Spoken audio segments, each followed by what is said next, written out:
Yan, sige, simulan na natin.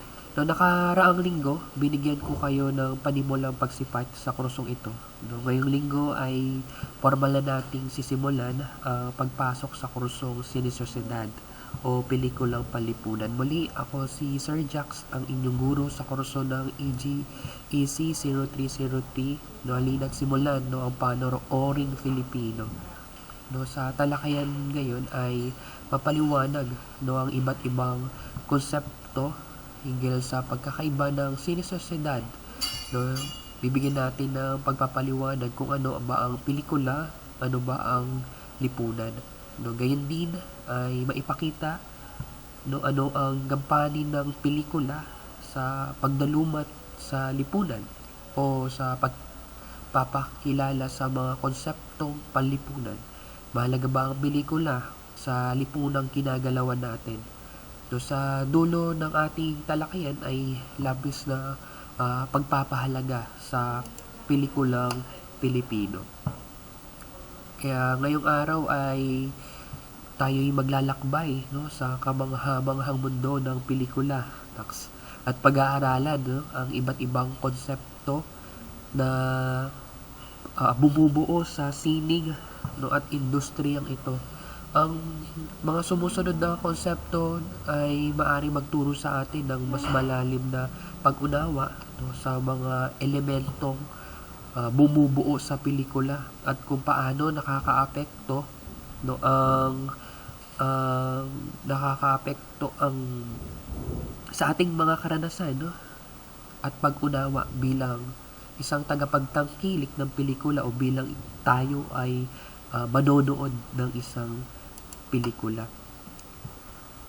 Sine Sociedad o pelikulang palipunan ang maaari nating gamitin terminolohiya sa kurso. Ngayon, batid ng lahat na magkaiba ang kahulugan ng pelikula no, at lipunan. Kaya bibigyan natin ito ngayon ng pagpapaliwanag. Isang dula ba ang pelikula?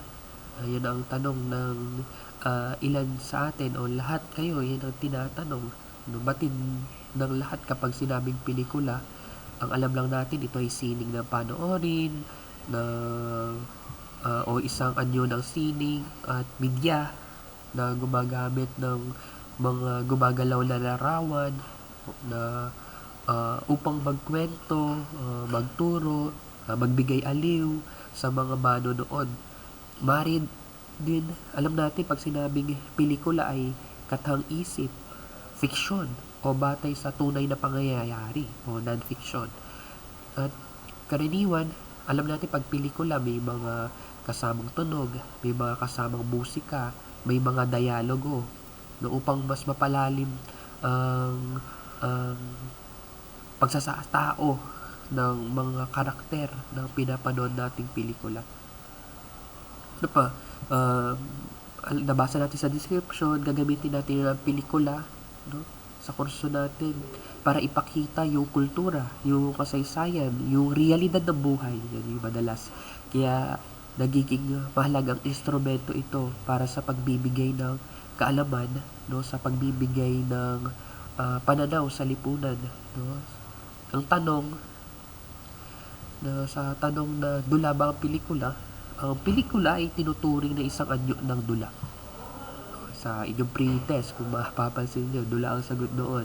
Dahil sa maraming mga paralelismo o pagkakatulad sa pagitan ng dalawang sining na ito kasi sining ang dula, no? Sining din ang pelikula. Ang pagkakatulad o paralelismo na sinutukoy ko dito sa pagitan ng pelikula at dula ay ito ay nagbibigay kung bakit ito ay tinatawag na isang anyo ng pagsasatao.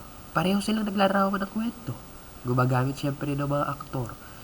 May direksyon, di ba? May director, may disenyo, may malalang produksyon.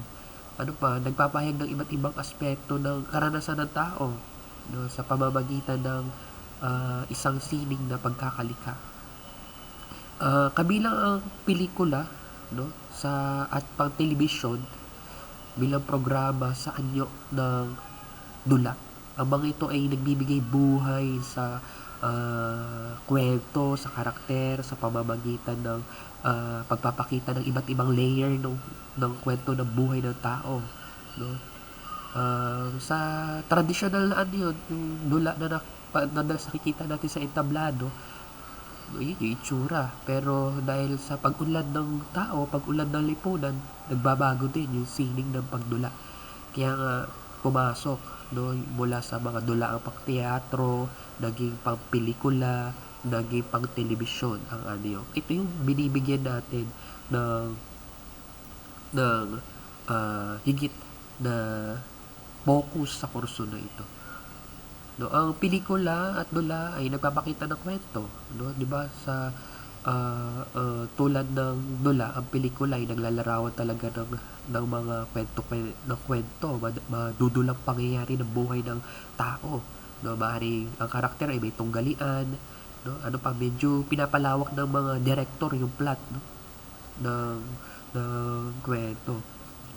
Kwento, madalas talaga pangyayari yan, yung mga eksena iyan, mga dialogo iyan, na nagpapakita sa iba't ibang aspeto ng buhay ng tao.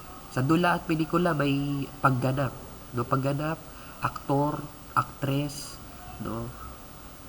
Pelikula, sila yung nagbibigay buhay, no, sa mga karakter na iyon.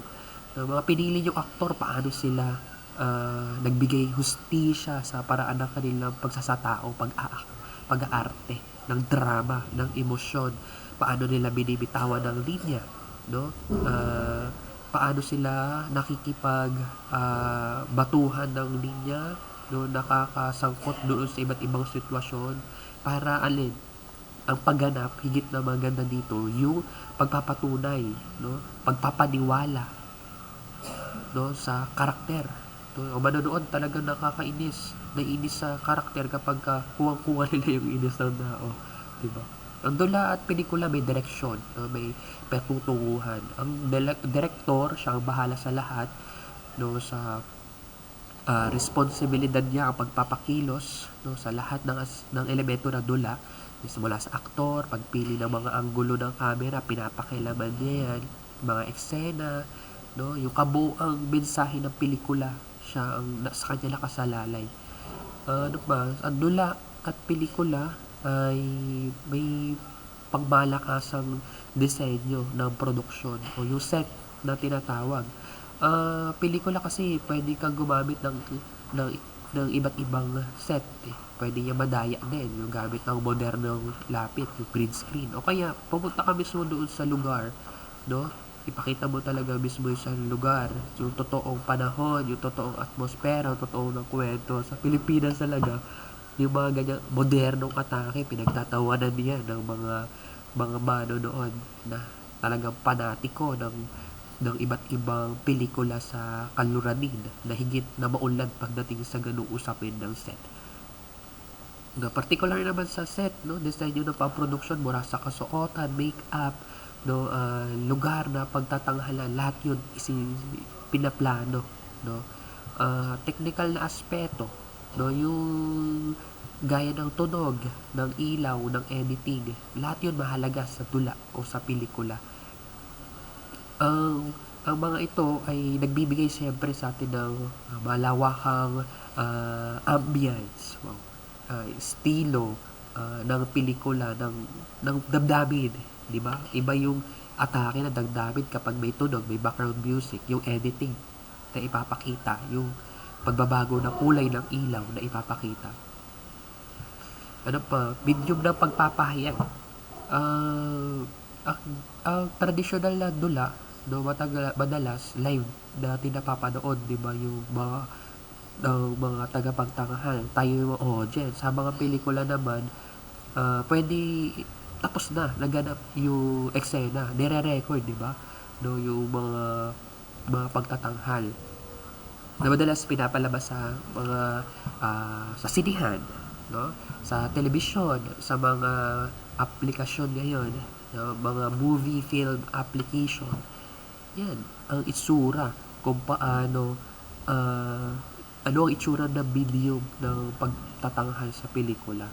Ano pa? Sa dula, pelikula, no, mahalaga yung paggamit ng camera. sa pang-telebisyon na anyo.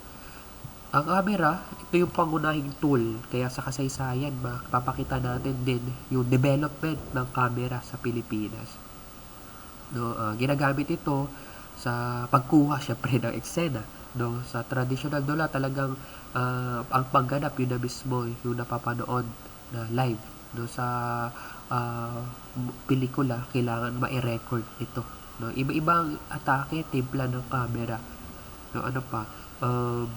Yung iba pang matatagpuan natin sa makabagong anyo na pelikula ay higit na nangingibabaw no, sa traditional na anyo. Iba-iba yung dimensyon, iba-iba yung paraan ng pagsasatuparan sa anyo ng pang-television at pang-pelikula sa traditional na anyo.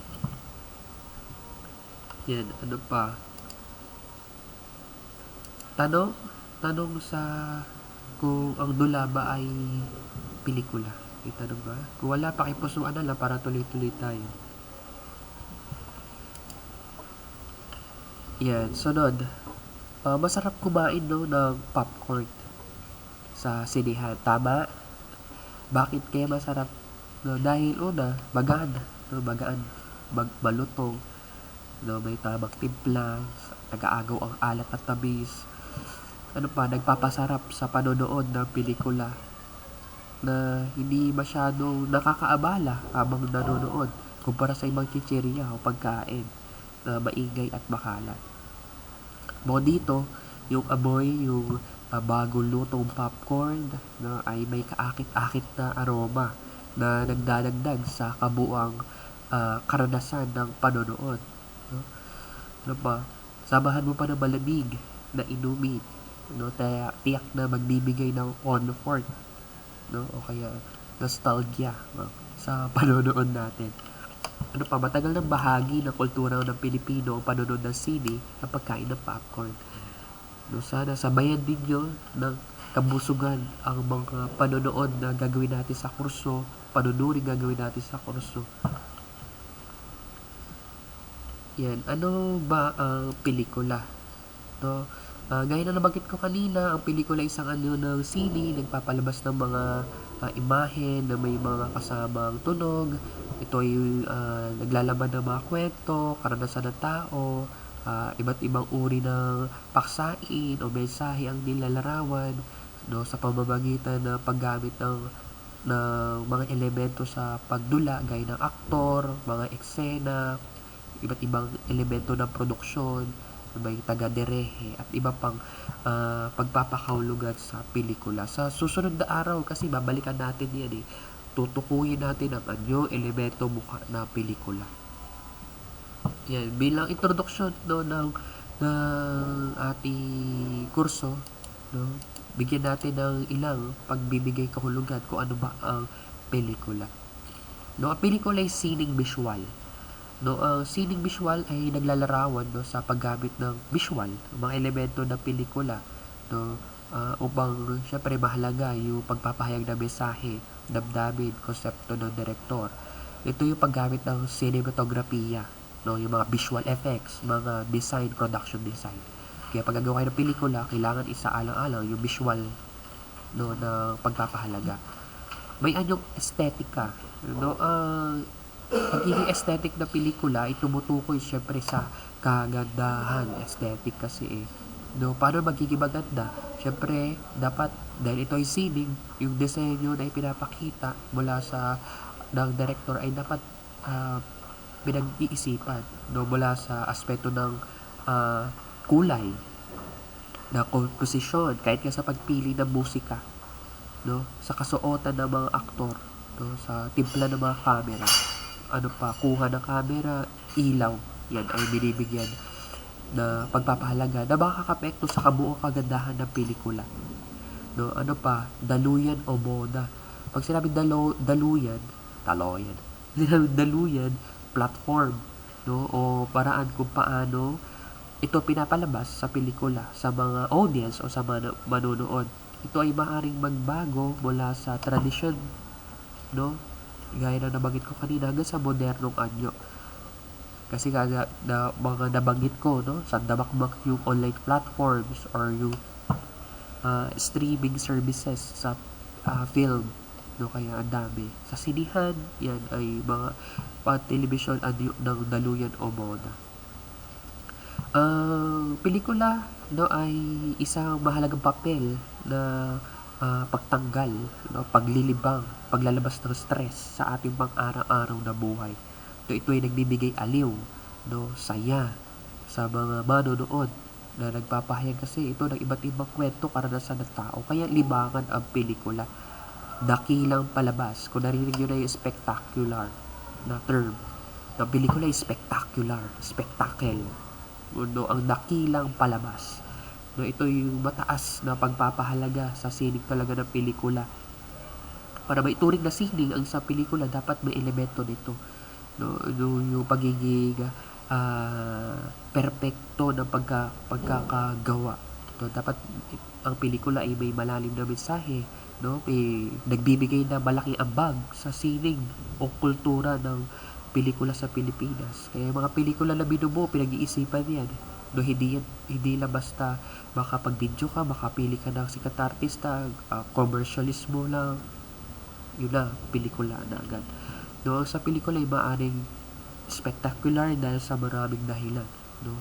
No, maaring ito ay may kahusayan sa paggaganap ng mga aktor, kaya pagpili ng aktor, ng mga actress, mga artista, sila sa alang-alang yan.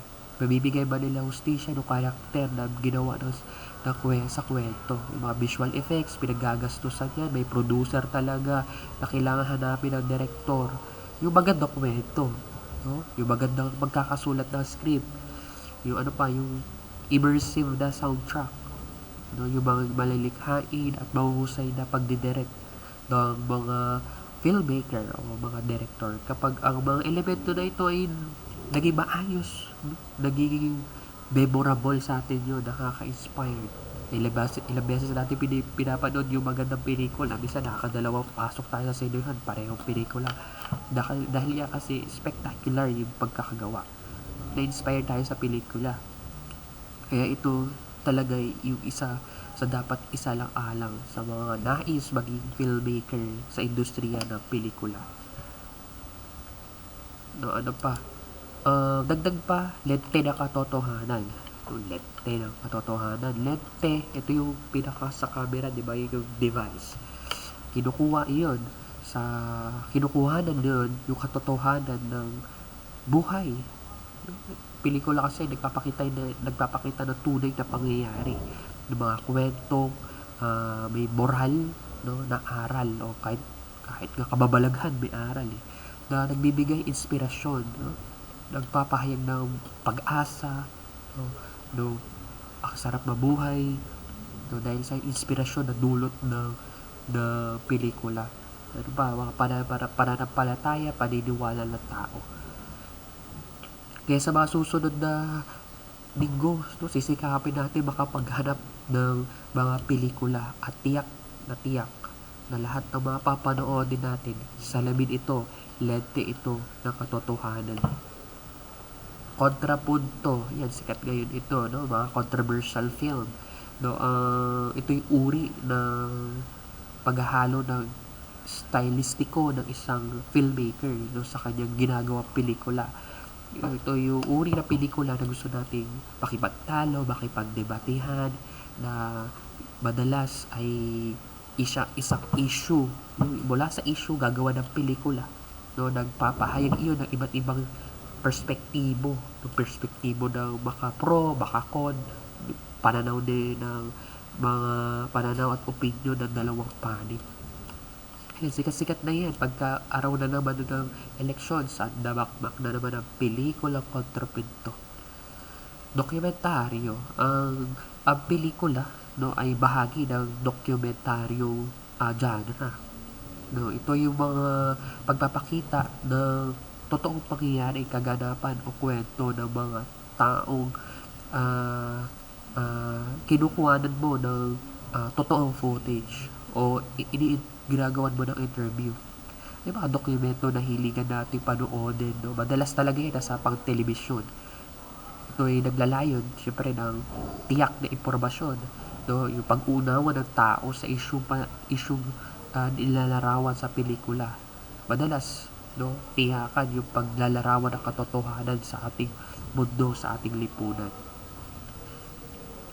Yan. Ang pelikula ay isang anyo ng komersyalismo.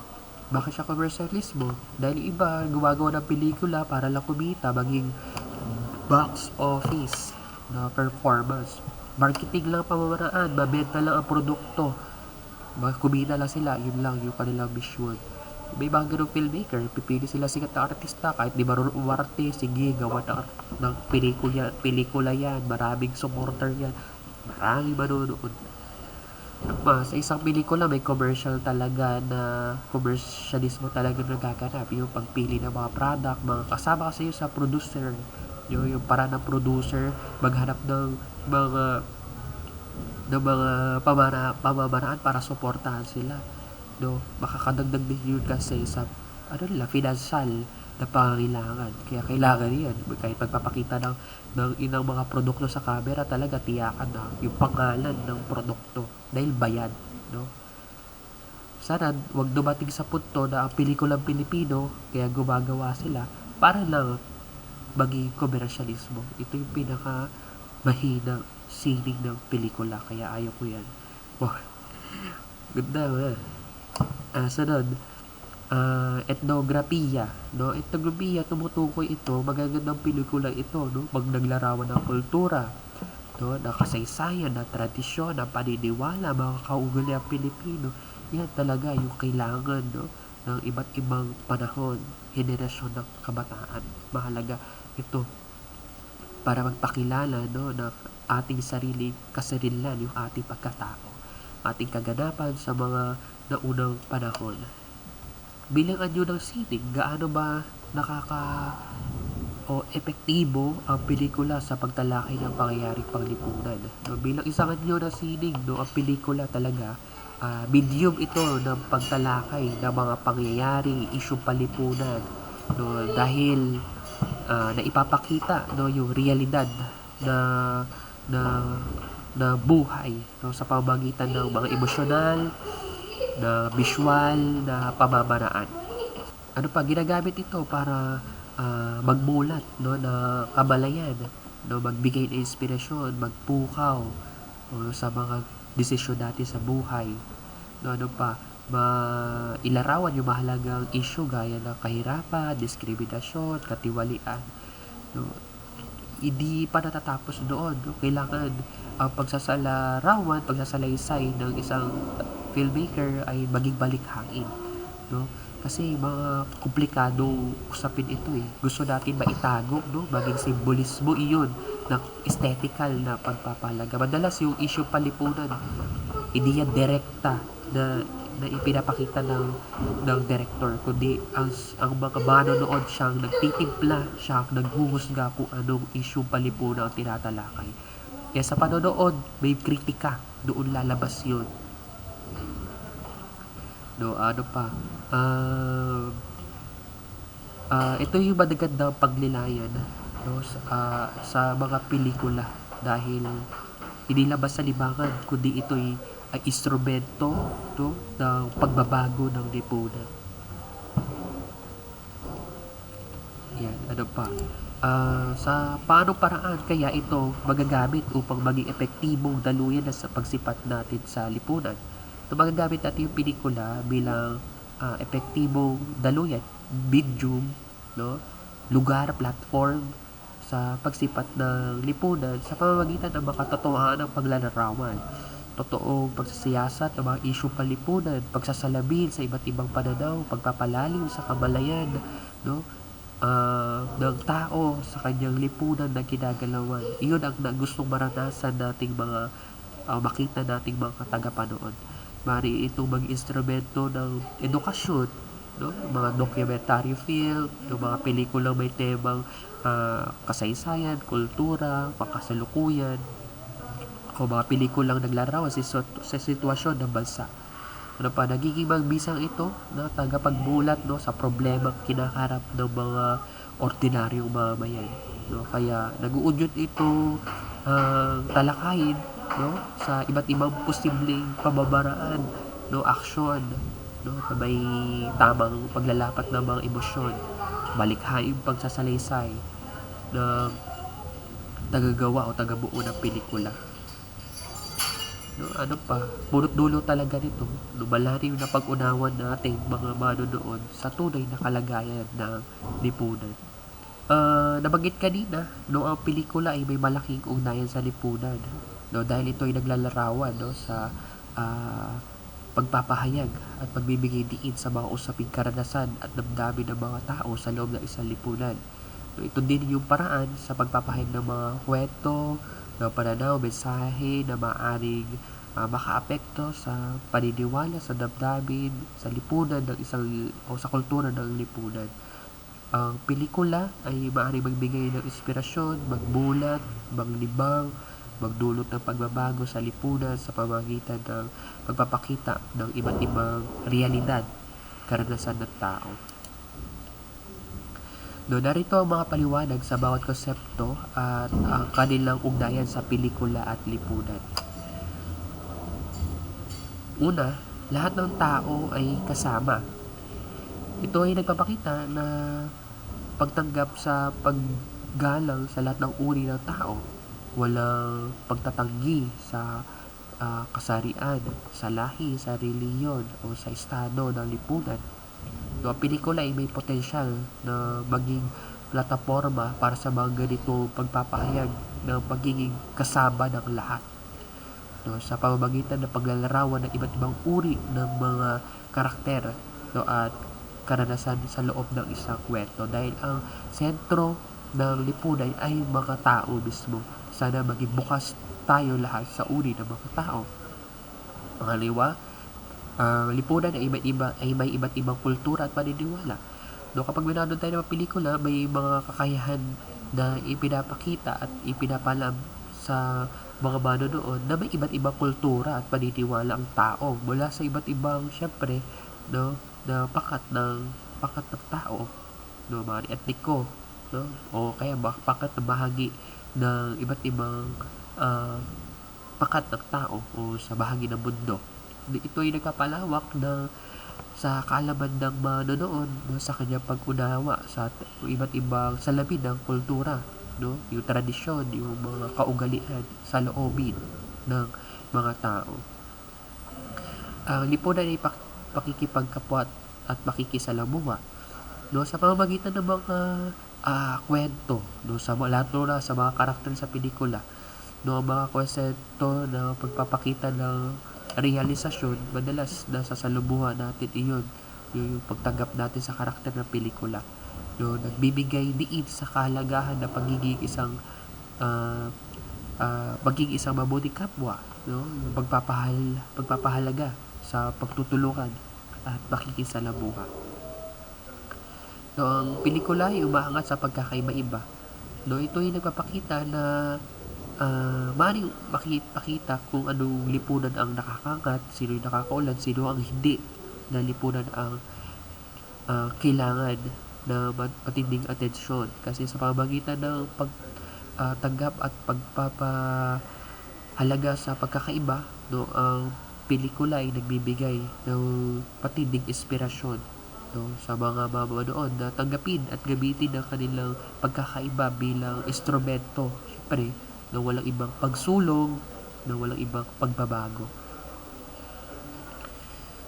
Sunod, ang lipunan ay nagbabago at umuunlad. Tunay naman, no, ang lipunan ay hindi stand, no, ito ay maaring sumalimid sa pagbabago, no. Kapag nagbago ang lipunan, no, nagbabago ang sino man ang kabahagi ng isang lipunan. Kaya may mga kwento nagpapakita ng pagbabago, pag-asa, pagsulong sa pamamagitan ng magandang pagsasakarakter, no, na kwento, yan, nagpapakita ng matinding pagbabago ng lipunan. So, ang ating lipunan ay tahanan ng bawat isa. No, ito ay nagpapahayag, no, ng na pagtanggap at pag-unawa sa pangkalahatang lipunan bilang isang tahanan, no, na dapat na pangalagaan at pahalagahan ng bawat isa. No, kaya sa pelikula maaari nating mapanood o magkaroon tayo ng mensahe na nagpapakita ng kahalagahan ng pagtulong, pagpapanatili ng kaayusan o pag-unlad sa lipunan. No, nagbibigay buhay sa mga pangarap. No, ang buhay ng pelikula ay ang mga inspirasyon na napapanood sa pamamagitan ng pagpapakita ng mga kwento ng tagumpay, kwento ng pagsisikap, kwento ng pangarap na natupad. No, ito ay nagbibigay buhay sa mga pangarap ng mga tao, nagbibigay din sa kanila ng inspirasyon at para matuloy, no, magpatuloy sa kanilang layunin, sa kanilang pangarap sa buhay. No, sa pamamagitan ng mga konseptong ito, ang pelikula ay nagiging isa, no, sa mahalagang instrumento sa paghubog, no, pagpapalaganap ng kahalagahan at pananaw sa lipunan. Ito ay nagbibigay halaga sa pag-unlad, no, at pagtanggap ng ating mga relasyon sa kapwa at sa lipunan mismo na ginagalawan natin. Yan, sa tanong na bakit sine, no? Bakit sine, no? Ang salitang sine ay hango sa pangalan na isang uri ng palabas na kilala bilang sinematografiya. No, ang sinematografiya kasi may mahalaga, no, sa pagbuo ng pelikula. Yung dalawang bumubuo sa salitang sinematografiya, no, mula sa salitang Griego na kinesis na nangangahulugang paggalaw at grape na nangangahulugang pagsulat o paggungit. Dahil sa sinematografiya, no, yung pagtukoy sa kinesis, no, yung pag-capture, pagre-record ng galaw gamit ang mga camera o kaya pagguhit ng mga larawan o imahen. No, ang salitang sine isang salitang ugat na ginagamit sa pangalan ng mga tahanan o establishmento sa pagpapalabas ng pelikula, no, o sine.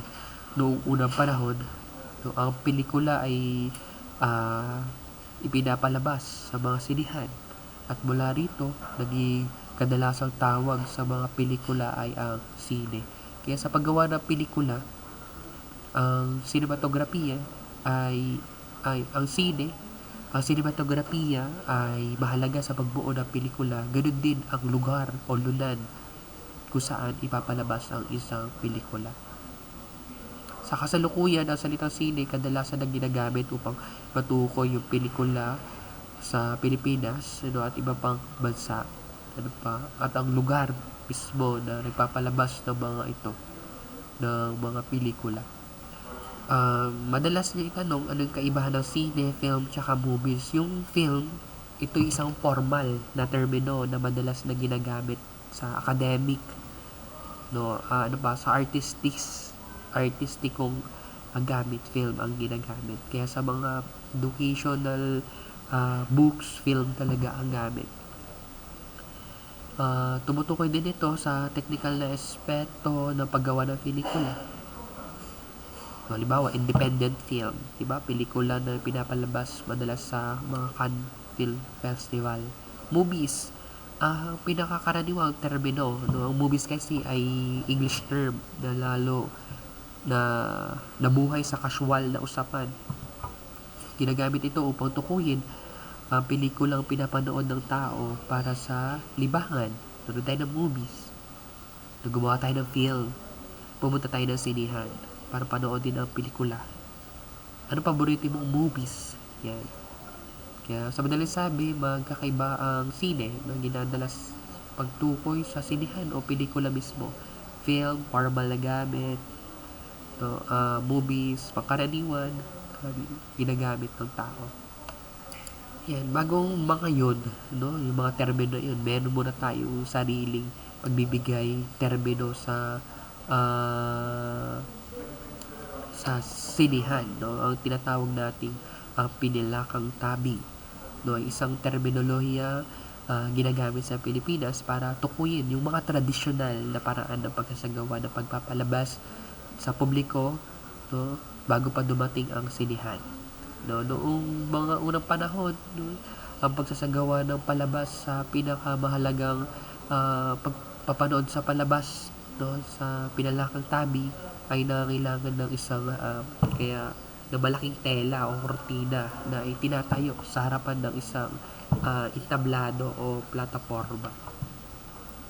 Noong mga pelikula o iba't ibang mga programa ay ipinapalabas, no, sa likod ng tela, at ang mga manonood ay nanonood mula sa kabilang panig ng tela. Ibig sabihin, sa pinalakang tabing term talaga, live yung pagsasatao ng mga panoorin noon. Nagbago lang ito, nag-transform lang ito sa sinihan, na pwede magbago ang tradisyon mula sa modernong anyo ng pagpapalabas. Kaya ang pinalakang tabi ay isang naging popular na anyo ng entertainment sa Pilipinas bago pa dumating yung mga modernong sinihan. No, ang mga pagpalabas dito ay maaaring talagang maging live na mga pagkatanghal.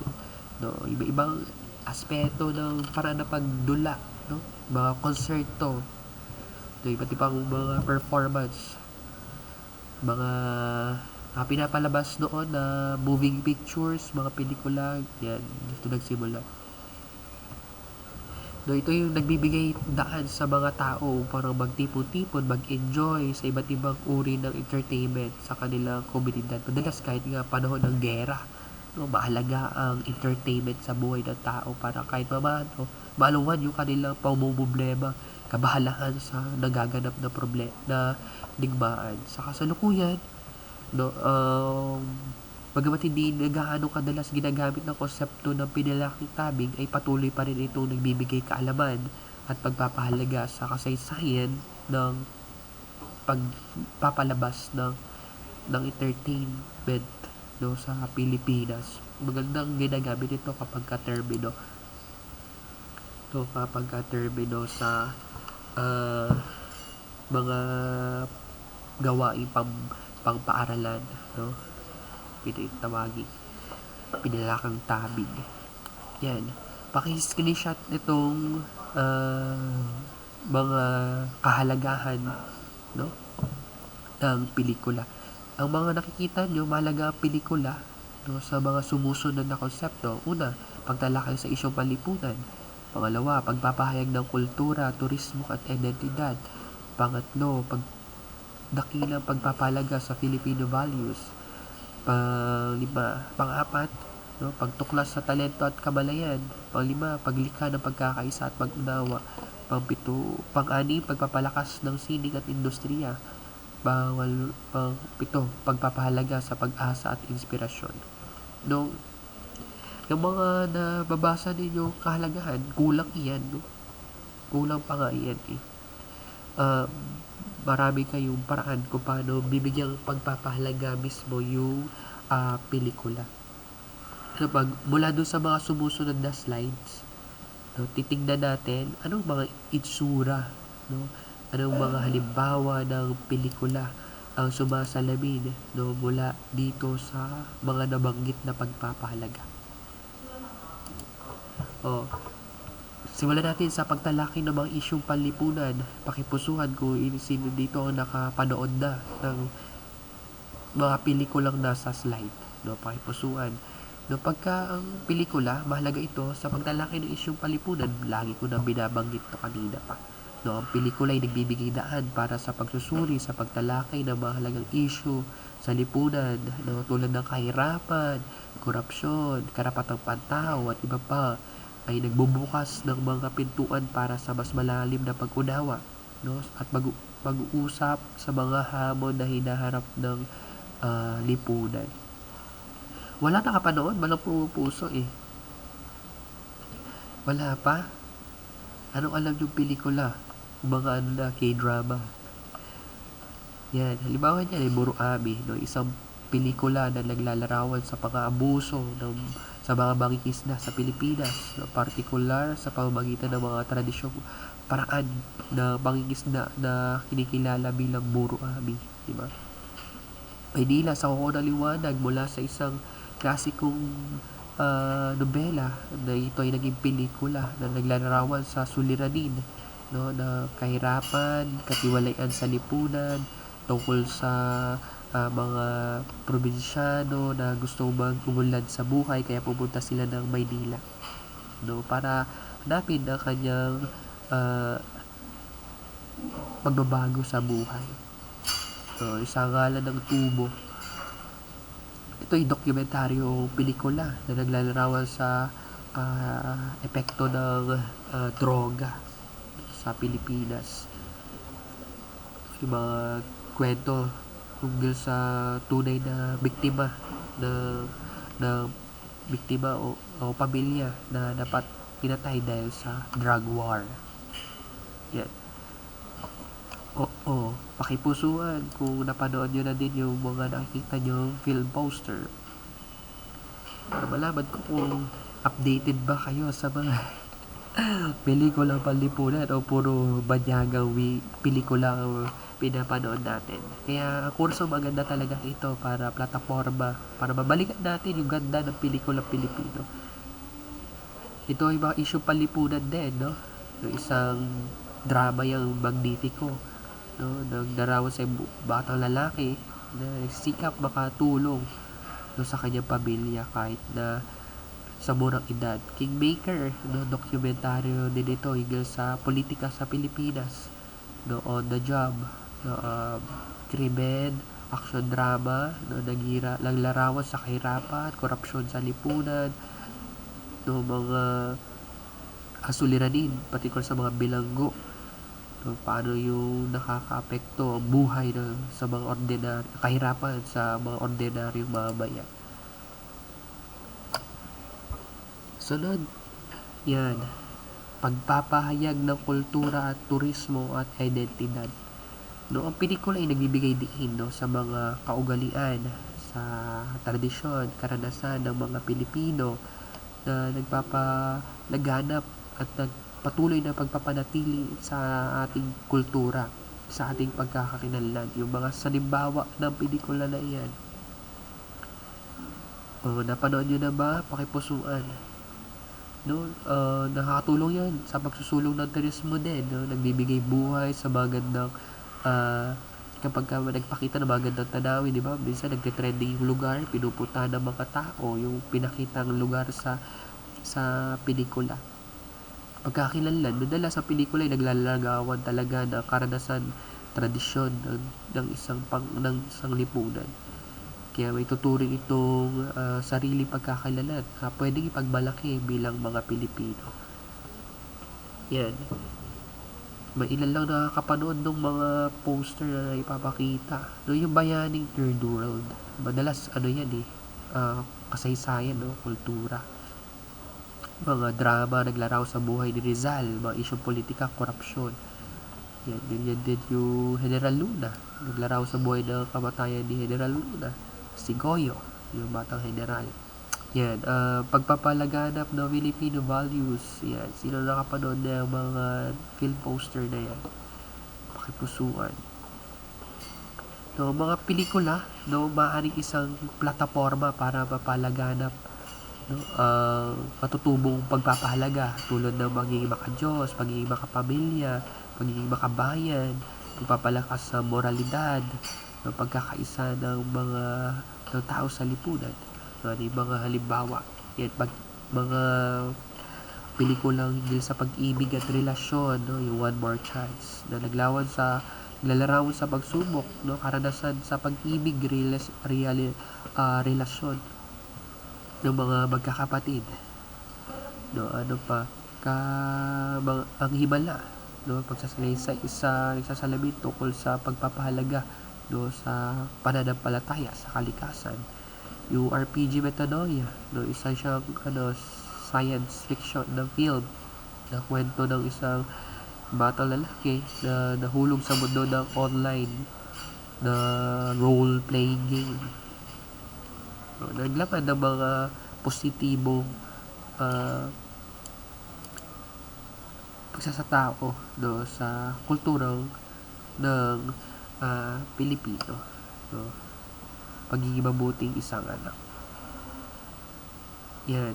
Pagtuklas sa talento at kamalayan, no? Maraming pelikula, sa industriya ng pelikula, may mga plataforma pa rin patuloy na tinatangkilik yung kakayahan ng isang piniling, ng isang artista na pinili na sa buhay niya sa arte. Mga mahilig gumawa ng musika, pagsulat ng iba't ibang genre ng pelikula, no? At iba pang dahilan kung bakit napapataas yung sining at kultura ng pelikula. Yan. Yan ang larawan ng mga musical film yan. Naglalarawan sa buhay ng magkakapatid na magsukikap para mapanatili yung kanilang mga dignidad sa gitna ng kahirapan. Sa original na musika ni Ryan Camayambiang.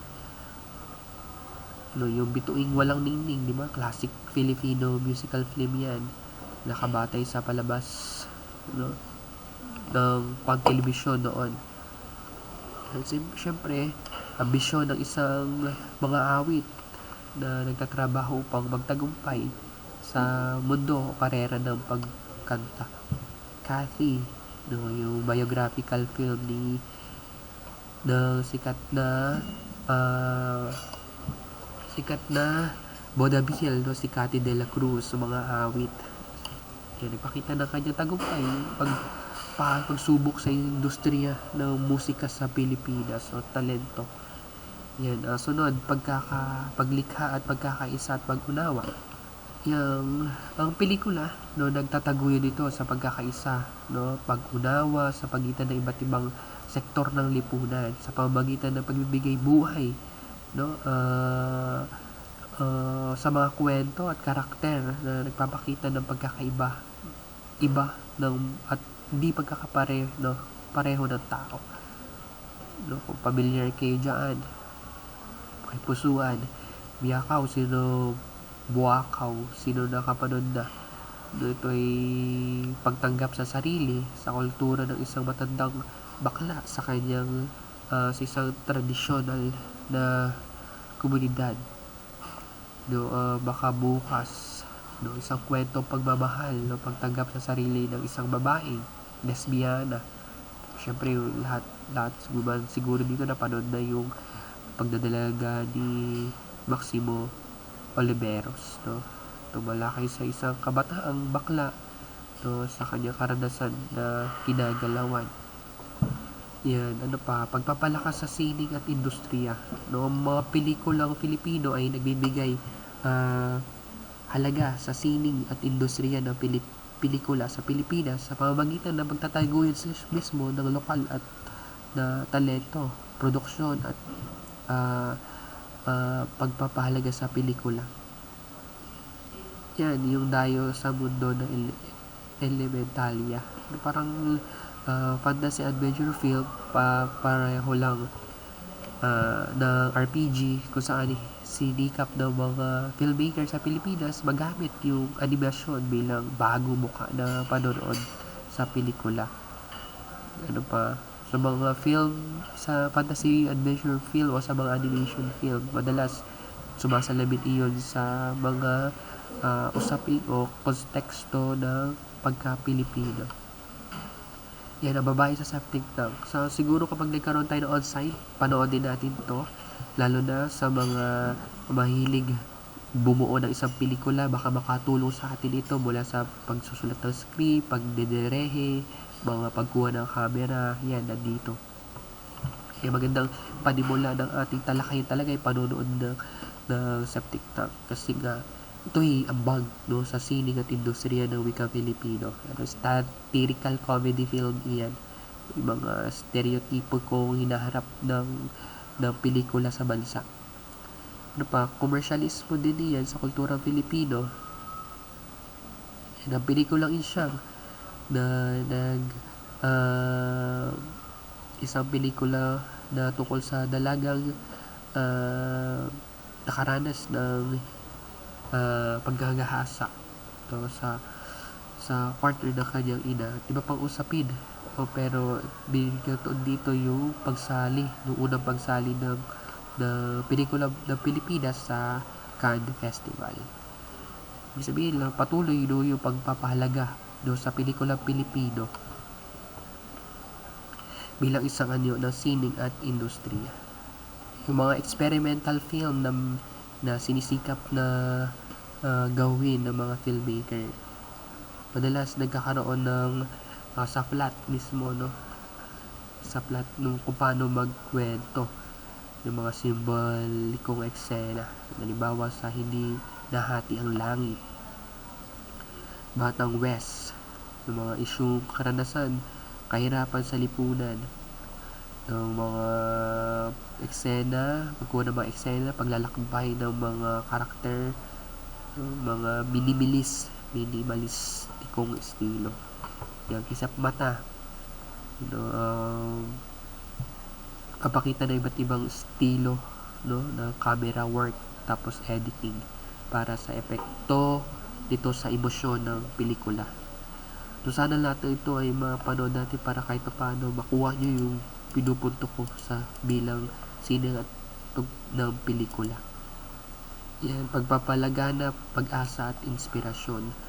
No, sa pamamagitan ng mga kwento, naging matagumpay ang director o mga producer kapag ang pelikula ay nagpakita talaga ng malawakang pag-angat, no, sa pagsubok ng mga tao, dahil ang pelikula ay nagbigay inspirasyon, motibasyon sa mga manonood sa kanilang kinakaharap sa buhay, no, laban sa hamon ng kanilang buhay.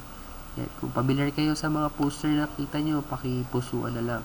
Alam ko naman na nagbigay sa inyo ng inspirasyon, syempre, sa karanasan ng pag-ibig, no, yung One More Chance. Sunod yung Caregiver, no, yung inspirasyon natin sa pagpapahalaga natin sa OFW, yung Overseas Filipino Worker, panlampag sa mga pagsubok sa ibang bansa. Yan, yung Anak, no, isa sa pinaka-klasikong pelikula din sa Pilipinas, particular tumalakay sa mga relasyon ng ina sa kanyang anak, paghahanap buhay ng ina para sa ikabubuhay ng anak. Ano pa, yung mga mentology film, no, kasi puro feminista yung ibang anyo na pagpapalabas, no, may mga pagpapalawak din ng usapin hinggil sa sexualidad ng lalaki. Yan, bata-bata, paano ka ginawa, no, yung mga inspirational na mensahe mula sa mga linyang binitawan ng mga artista, no, tungo sa pagpapahalaga, no, sa pamilyang Pilipino. Doon lamang natatapos yung ating talakayan, no, sa panimulang pagpapakilala sa kurso, na naintindihan, no, yung mga ilang usapin, no, sa pagbibigay katuturan, no, kung ano ang pelikula, ano ang lipunan, kahalagahan ng pelikula sa pagdalubat sa lipunan. Nawa ang mga nabanggit na konsepto ay bigyan ng lalim sa mga susunod na talakayan, at makatulong iyon para kahit paano makilala nyo ang pelikulang Pilipino. Ngayon din, yung mga pagpapahalagang nabanggit ay sana maisakatuparan sa buhay para mas mailapit, no, ang kurso sa inyo. No, hanggang dito na muna ang ating talakayan para sa unang module.